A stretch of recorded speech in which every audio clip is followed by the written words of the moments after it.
पा रहे। धर्म से ही कर्म जो किया जाता है वही कर्म है, नहीं तो कुकर्म है। जो धर्म रहित किया जाता है उसे कुकर्म कहते, उसे कर्म थोड़ी कहते। कुकर्म, कुकर्म। जो धर्म युक्त कर्म किया जाता है उसे धर्म युक्त कर्म को कर्म कहते, शुभ कर्म में आएगा। और जो धर्म से रहित कर्म है वो तो कुकर्म है। तो आप क्या समझते हैं कि कर्म बड़ा कि धर्म बड़ा? अरे भैया, जो धर्म से युक्त कर्म है वही कर्म है, बकाया सब कुकर्म है। आप देखो, जैसे आप बात करो, जैसे देखो पत्नी है और पति है, दोनों का धर्मयुक्त संबंध है। जो पत्नी के साथ क्रिया है वो धर्मयुक्त है, इसलिए पाप नहीं है। और वही किसी और की पत्नी के साथ क्रिया हो गई, कर्म तो वही है, तो कुकर्म हो गया ना। धर्मयुक्त कर्म हुआ तो वो निष्पाप है, और वही कर्म दूसरी स्त्री के साथ हुआ तो पाप बन गया कि नहीं बन गया? कुकर्म हो गया। जो धर्मयुक्त कर्म है वही कर्म है, और सारा का सारा कुकर्म है। मर्जी धर्म क्या है?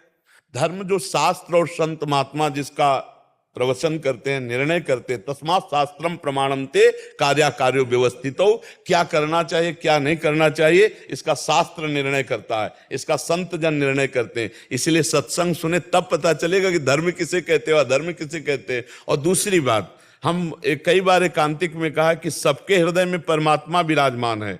जो ही अधर्म करने चलोगे तो पहले एक झीनी सी आवाज आएगी, ए गलत करने जा रहे हो, ये पाप है। अब उसे ना सुनो तो कर डालो मनमानी, फिर वो हो जाएगा। अंदर सबको भगवान संकेत करते हैं।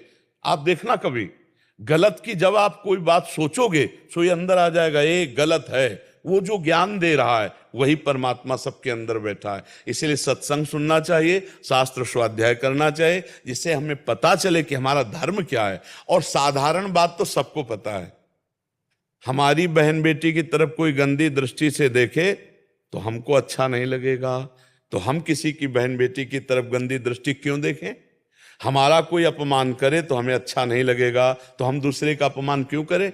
हमारी कोई चोरी करे, बेईमानी करे, झूठ बोले, हमसे कपट करे तो हमें अच्छा नहीं लगेगा। तो आत्मना प्रतिकूलानी परेशान न समाचरित। कुछ बातें तो ऐसी हैं जो स्वाभाविक आपको पता है।